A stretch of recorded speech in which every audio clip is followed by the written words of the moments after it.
UFC Fight Night, Gane versus Tuivasa. Main card prediction. We got Joaquin Buckley coming off a win over the Russian Albert Duraev, beating Abdulrazak Al-Hassan and Antonio Arroyo. That is three guys that tried to wrestle and grapple him in a row. He did lose to Kevin Holland and Alessio Di Chirico, but we're not going to talk about those ones. But now he's fighting Nassourdine Imavov. We got the almost undefeated Manon Fiorot at 9-1 from France, taking on Jessica Andrade on short notice, as she was supposed to fight Katlyn Chookagian on the fight card. I personally think the Katlyn Chookagian fight was going to be a lot closer than this one is. Just take it however you must. We got Marvin, Vettori, Robert Whittaker, who's going to be a banger #1 contender fight. And we got Ciryl, Gane, Tuivasa, which surprisingly is also another #1 contender fight. So we have three #1 contender fights. If Manon wins, she can get a title shot. Whoever wins this one could get a title shot. Whoever wins this one possibly could be one fight away from a title shot or could get a title shot. I love this card. I do love the card. And not to mention Buckley, Imavov, possibly one other main card fight as well. I mean, it's still, as of right now, July 12th. We have a lot more time till the fight card actually happens. But put your early predictions down below. And let's get into the first one here. In the UFC's middleweight division, Nassourdine Imavov and Joaquin Buckley in the middleweight division, similar in age, but the height, oh my lord, Nassourdine is very big for this division. 6 foot 3 inch tall, whereas Joaquin Buckley is way down there at 5 foot 10 inches tall.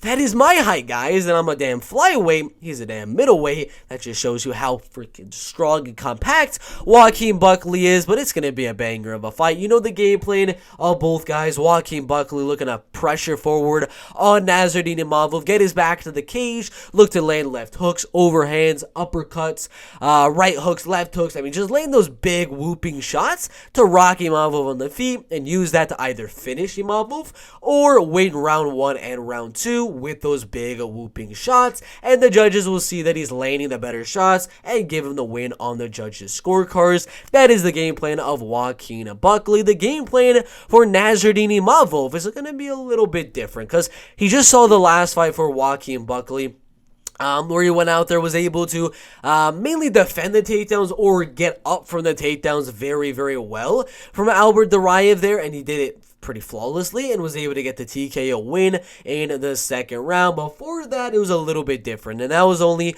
3-4 months ago compared to the Albert Duraev fight, where he was taken down a lot by Abdulrazak Al-Hassan. I'm not saying Imavov is an elite level wrestler like an Albert Duraev or anything like that, but he can definitely mix in the takedowns and things like that for sure. He's good in the clinch, good knees, good elbows and things like that. Because of how tall he is, he's able to frame off the head of his opponent and just throw a right elbow down the middle. He's able to land those knees much better to the body and the face of his opponent. So I do think the clinching game will be a very big path to victory for Nassourdine Imavov, as well as keeping range. If he's not in the clinch, he needs to keep range. Use that height, use that reach, stay out of harm's way of Joaquin, have really, really good foot movement, and jab, and jab, and jab, and kick, and kick, and kick. His right hand should not really be played in this fight, unless you were countering a wild Joaquin Buckley that is coming in where you can back forward, right, and then circle out of there. And that's the only reason you're going to be using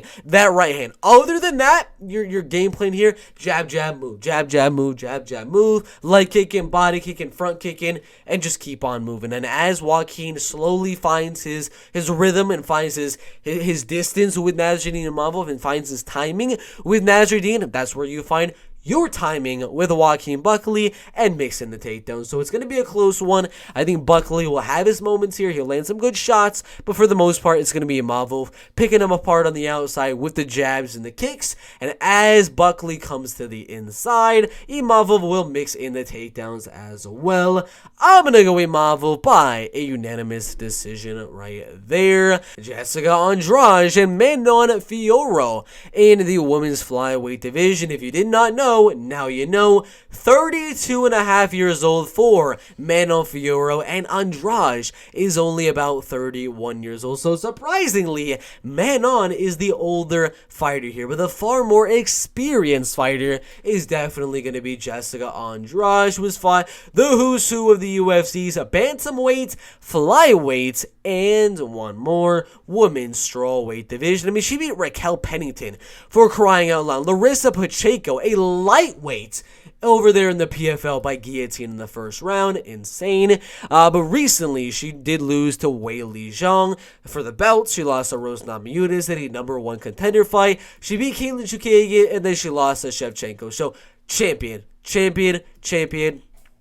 Beat a champion, lost to a champion. I mean, everyone she's fighting and losing to recently has been a champion. And against the prospects, Calvillo, Chukagian, Lemos, and things like that, against these up-and-comers that are looking for the title shot, she's starching them. She's finishing them very, very easily and early on in those fights. And that very well could happen. I mean, she has that ability to just go out there and get a finish in any one of her mixed martial arts bouts. But Manon Fiorot is not going to get finished here. She's so tall. She's so lengthy. She's so good on the outside with her kickboxing and Muay Thai. I mean, she's having a 6-inch height advantage and a 4-inch reach advantage. She's going to stay on the outside. She's going to have very, very good movement on the feet and pick apart Jessica Andrade as she's coming in looking to pressure Manon Fiorot. Manon is bigger, she is stronger, she is taller, she is lengthier, she's not going to get out wrestled, she's not going to get out grappled, and she is the better striker. The only way Andrade, in my opinion, goes out there and wins this fight is pressuring forward and throwing bombs,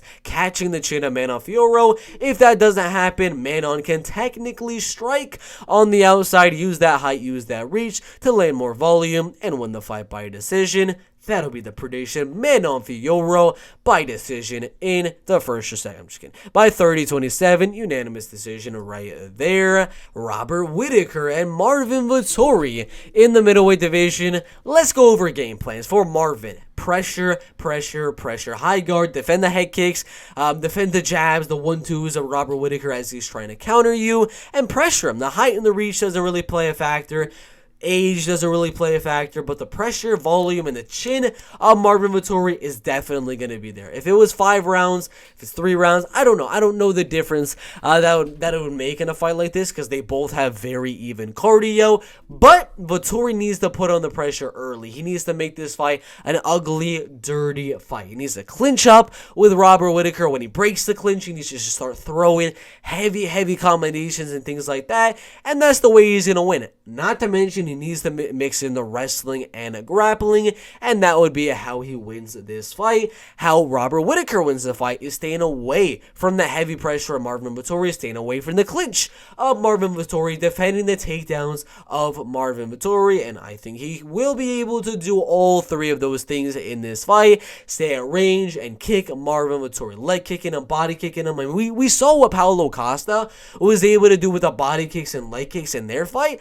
Imagine what Robert Whittaker is going to be able to do as well. Not to mention he's the faster striker. Power-wise, you could go Whittaker. I mean, it could be debatable, but I do think he's the better striker, and I don't think any wrestling and grappling will really be mixed in. So it is 3 rounds. Maybe a round will go Vettori for using that pressure, using the clinching and wrestling and things like that. But for the most part, I think he should keep range and use his kickboxing advantage to land better kicks, land more volume, land the jabs, use his faster striking to win the fight by a 29-28 decision in the UFC's middleweight division.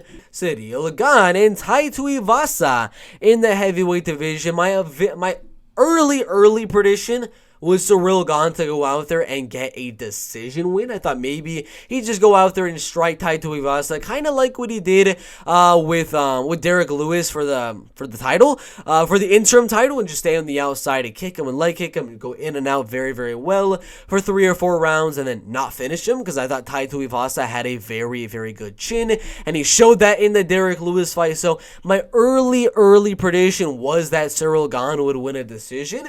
My revised prediction is that Ciryl Gane has the grappling advantage. He can take this fight down and submit Tuivasa. What has been the weakness of Tuivasa's game? I mean, he got knocked out by Junior Dos Santos there.